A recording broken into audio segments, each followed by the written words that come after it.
Bonjour et bienvenue à la Minute Tech.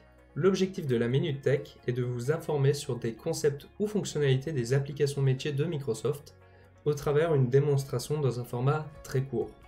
Le sujet que nous allons traiter aujourd'hui est la capacité de stockage dans Dynamics 365. Nous allons voir et comparer justement l'ancien modèle avec le nouveau, comprendre les limites, qu'est-ce qui va se passer quand vous êtes en surcapacité. Je m'appelle Olivier Massalers, je suis Customer Success Manager chez Microsoft France et je vous souhaite une excellente formation. J'espère que vous êtes prêts, allons-y. Donc comparons déjà avec l'ancien modèle. L'ancien modèle, nous avions justement une licence qui permettait de rajouter de la base de données supplémentaire et donc on ne faisait pas de distinguo sur quel type de données on avait à l'intérieur. On pouvait avoir de la métadonnée, de la donnée, des fichiers, des logs, peu importe. Dans le nouveau modèle, nous avons justement apporté de la granularité sur les typologies de données qu'on va retrouver dans mon Common Data Service. Donc la première catégorie, ce sera la Database Capacity, qui va être justement liée à tout ce qui va être entité et données. On aura la File Capacity qui va être orientée plutôt sur les pièces jointes, les fichiers, les photos et les vidéos. Et enfin, on a la partie Log Capacity pour tout ce qui va être enregistrement de données, l'analyse, le reporting.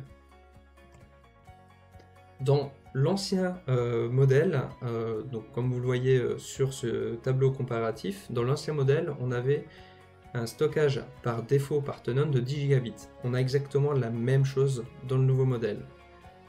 Tous les 20 utilisateurs en full license avaient droit à 5 gigabits. Là, la petite nuance, la petite subtilité va être qu'à chaque utilisateur en licence Enterprise, on va rajouter 250 mégabits dans votre base de données au niveau de la Database Capacity. Ce que vous voyez également, c'est que dans la partie du nouveau modèle, on a aussi la partie File Capacity de 20 gigabits et tous les utilisateurs, à chaque nouvel utilisateur, on va rajouter 2 gigabits en plus dans cette catégorie-là et enfin on a 2 gigabits de Log Capacity.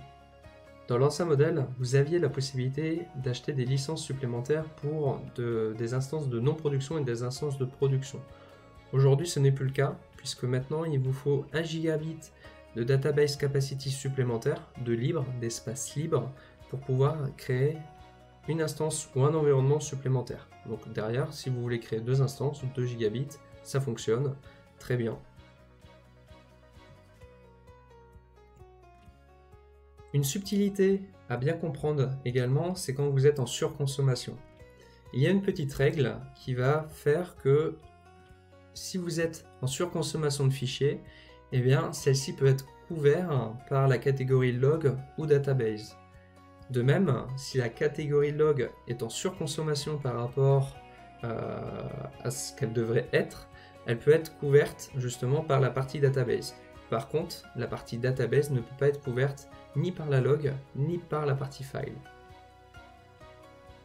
Donc ce que je vous propose maintenant, c'est de voir 4 scénarios pour bien comprendre et mettre en application ces règles. Dans le premier cas d'usage, on a justement une database qui est de 100 gigabits, mais je suis en surconsommation de 10 gigabits. Par contre, j'ai 200 gigabits qui sont disponibles dans la partie fichier. Alors, est-ce que d'après vous, ça fonctionne? Je vous laisse une petite minute pour réfléchir à ça, vous faites pause, vous réfléchissez et on regarde ensemble la réponse. Alors, comme vous le voyez, on ne peut pas. Elle ne peut pas être couverte, on ne peut pas le faire, donc derrière il va falloir acheter une SKU de database supplémentaire pour couvrir les 10 gigabits.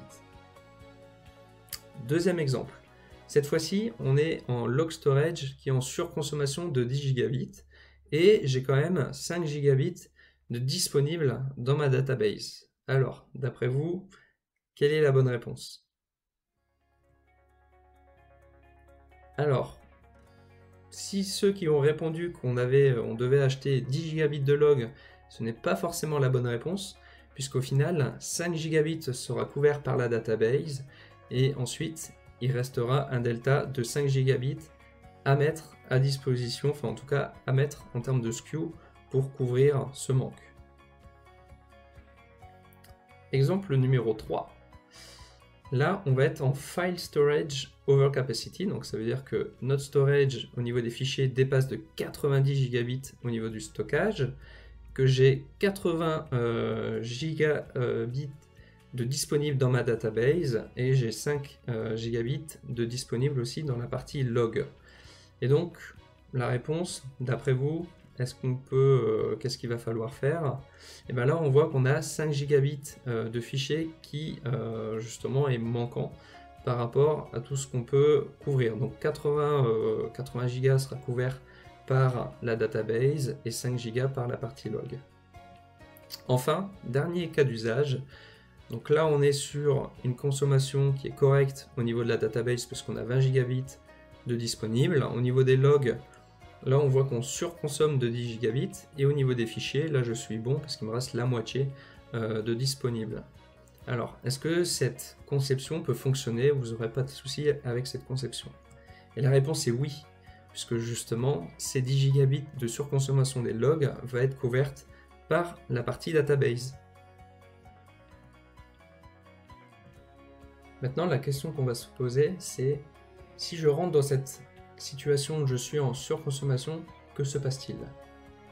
Eh bien, nous allons justement bloquer certaines possibilités aux administrateurs, donc c'est-à-dire qu'il ne sera plus possible d'ajouter de la database et d'ajouter justement des environnements, de copier vos environnements ou de restaurer vos backups. Donc vous comprenez que derrière, il y a un impact assez important et c'est pour ça qu'il est vraiment important pour vous de bien gérer, de bien monitorer cette utilisation de vos stockages de données.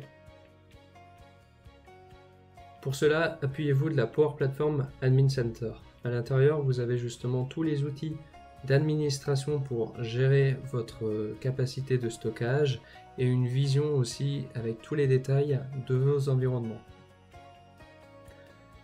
Que va-t-on retrouver dans chacune des catégories, que ce soit file, log ou database? Sur la partie file, ça va être les pièces jointes, ça va être les notes, ça va être justement toutes les entités custom ou out of the box qui contiennent du fichier ou de l'image, et ça va être également les entités qui vont être utilisées dans l'application Insight. Dans la partie log, vous avez également la partie audit base, plugin trace log base, et dans la partie database, ce sont justement toutes les autres entités qui sont comptées dans votre base de données. Un point important à souligner, c'est que c'est la somme de tous les types, tout votre stockage dans tous les environnements dans votre tenant qui sera compté, qui sera calculé pour connaître cette taille maximum. Ici, vous voyez justement l'usage de chacune des environnements. Et ce qui est encore une fois important et clair à retenir, c'est que vous devez connaître sur le bout des doigts votre taille de la base de données, de vos fichiers et de vos logs, et de faire également tout un travail sur vos besoins futurs.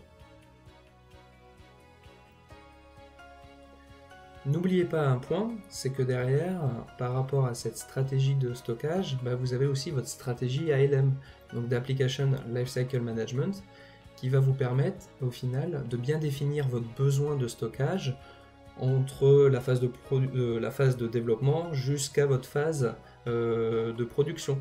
Donc derrière, en fonction des différentes phases de test, par exemple, veuillez bien vérifier que vous êtes en adéquation avec le stockage dont vous avez besoin.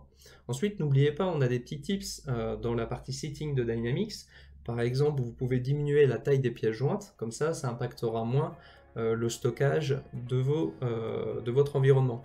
Et enfin, il y a aussi les politiques de rétention. Qu'est-ce que vous faites de la donnée et combien de temps vous souhaitez la garder? Donc nous, on a des règles, par exemple sur les comptes, on va les garder indéfiniment. Sur les contacts, si le contact a été inactif pendant 5 ans, ensuite on va le supprimer. Au niveau des leads, pareil, on va la garder 1 an si ce lead est perdu, et on va la garder 3 ans si ce lead est gagné. Enfin, pour les incidents, on va les garder 3 ans à la fermeture de l'incident. Donc derrière, supprimer, ça ne veut pas dire supprimer définitivement, ça peut vouloir dire aussi de le mettre ailleurs au niveau du CRM. Donc pas forcément dans le CRM, mais plutôt ailleurs. Si vous êtes en surcapacité au niveau de votre stockage ou si vous prévoyez justement d'ouvrir des nouvelles instances de test et que derrière vous n'avez pas la base de données nécessaire, je vous mets ici les 3 licences qui vous permettront justement de être en adéquation et de ne pas avoir justement ces blocages que je vous ai expliqué précédemment. Donc on a la file capacity, la log capacity et la database capacity. Merci pour ce visionnage de cette Minute Tech. J'espère que maintenant vous en savez un peu plus sur le nouveau modèle de stockage, que vous avez toutes les clés en main pour mieux gérer votre stockage. Je vous dis à très bientôt et à la prochaine dans la Minute Tech.